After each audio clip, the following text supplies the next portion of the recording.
மல்லிகை விற்பவரும் தாராள மனமும். by பீனா. வேலு தமிழகத்தின் மல்லிகைத் தோட்டங்களுக்கு மத்தியில் அமைந்திருந்த பிரகாசமான தூசியடைந்த கிராமத்தில் வாழ்ந்து வந்தார். ஒவ்வொரு சூரிய உதயத்தின் போதும் அவர் தனது சில செடிகளை பராமரிப்பதில் கடினமாக உழைத்தார். ஆனால் அவரது கைகள் அரிதாகவே நிறைந்திருந்தன. இருப்பினும் அவரது இதயம் நம்பிக்கையால் நிறைந்திருந்தது. மேலும் அவரது புன்னகை கிழக்கு தொடர்ச்சி மலையின் மேல் உதிக்கும் சூரியனைப் போலவே அகலமாக இருந்தது. வேலையே தெய்வம் என்று அவரது அறிவாளியான அத்தை லட்சுமி சொல்வது வழக்கம். வேலு அவரது வார்த்தைகளை மனதார ஏற்றுக்கொண்டார். பருவமழை ஒரு செழிப்பான அறுவடையை கொண்டு வந்தபோது வேலுவின் சிறிய சாலையோர மலர் கடை மாவட்டத்தில் மிகவும் பரபரப்பான இடமாக மாறியது. கடின உழைப்பு உண்மையிலேயே அவருடன் நட்பு கொண்டிருந்தது.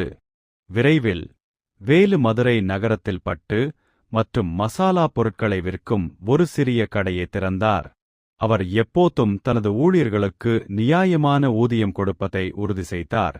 மேலும் வயதான பாப்பாவுக்கு அவர் நோய்வாய்ப்பட்டிருந்த போது வாடகை செலுத்தவும் உதவினார். தனது பணம் உலகில் நல்ல விஷயங்களைச் செய்து வருகிறது என்பதை அறிந்து அவர் ஆழ்ந்த மனநிறைவை உணர்ந்தார். வேலுவின் புகழ் வளர்ந்தது. அதேபோல அவரது அதிர்ஷ்டமும் வளர்ந்தது. அவர் கிராமத்தில் தனது மிகப்பெரிய, மிக கம்பீரமான வீட்டை கட்டினார். அதில் மெருகூட்டப்பட்ட பளிங்கு தரைகளும் உயரமான, பாதுகாப்பு கொண்ட சுவரும் இருந்தது. அவர் தனது தனிப்பட்ட கணக்கு அறையில் மணிநேரம் செலவிடத் தொடங்கினார். கணக்குகளைச் சரிபார்த்து நாணயங்களை எண்ணிக் கொண்டிருந்தார். வேலு வயல்களுக்குச் செல்வதை நிறுத்தினார். அவர் தனது அண்டை வீட்டாருடன் மாலை நேர தேநீரை பகிர்வதை நிறுத்தினார். யாராவது தனது விலைமதிப்பற்ற செல்வத்தை திருடிவிடுவார்களோ என்று அவர் கவலைப்பட்டார்.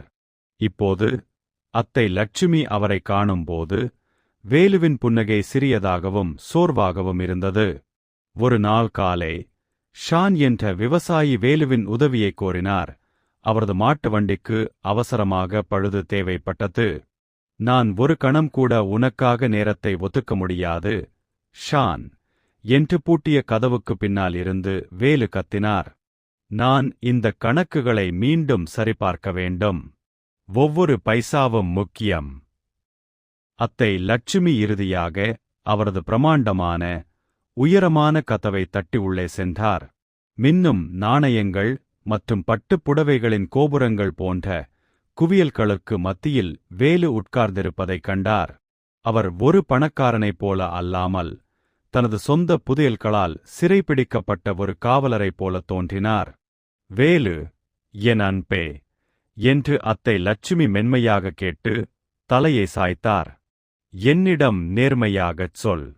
உனக்குத்தான் பணம் மிகவும் பிடிக்குமா அல்லது பணத்திற்குத்தான் உன்னை பிடிக்குமா? அவரது விசித்திரமான கேள்வியால் குழப்பமடைந்த வேலு குவியல்களை வெறித்து பார்த்தார். பணம் உன்னை விரும்பும் என்று அத்தை லட்சுமி விளக்கினார். நீ அதை பயன்படுத்தி மற்றவர்களின் வாழ்க்கையை ஆசீர்வதிக்கும்போது, உன் இதயத்தை திறந்து வைத்திருக்கும்போது, மற்றும் நீ இன்னும் செல்வத்தின் மீது ஓய்வெடுப்பதை விட கடின உழைப்பை மதிக்கும்போது, நீ அதை காப்பாற்றுவதற்காக மட்டுமே நேசித்தால், அது வருத்தமடைந்து உன்னை கீழே இழுக்கும். வேலு புரிந்து கொண்டார். அவர் தனது உயரமான சுவர்களை விற்று அந்த பணத்தை கிராமம் முழுவதற்கும் ஒரு மருத்துவமனையும் புதிய பொதுக்கிணற்றையும் கட்ட பயன்படுத்தினார். அவர் வயல்களுக்கும் கடைகளுக்கும் திரும்பிச் சென்றார். கடினமாக உழைத்தார். உண்மையாக புன்னகைத்தார். நீ ஒரு நல்ல எஜமானாக இருக்கும்போது மட்டுமே பணம் ஒரு நல்ல நண்பன் என்பதை அவர் கற்றுக்கொண்டார். நீங்கள் மேலும் இது போன்ற நல்லொழுக்க கதைகளை காண விரும்பினால் தயவு செய்து எனது சேனலுக்கு குழு சேர்ந்து எனக்கு ஆதரவளிக்கவும்.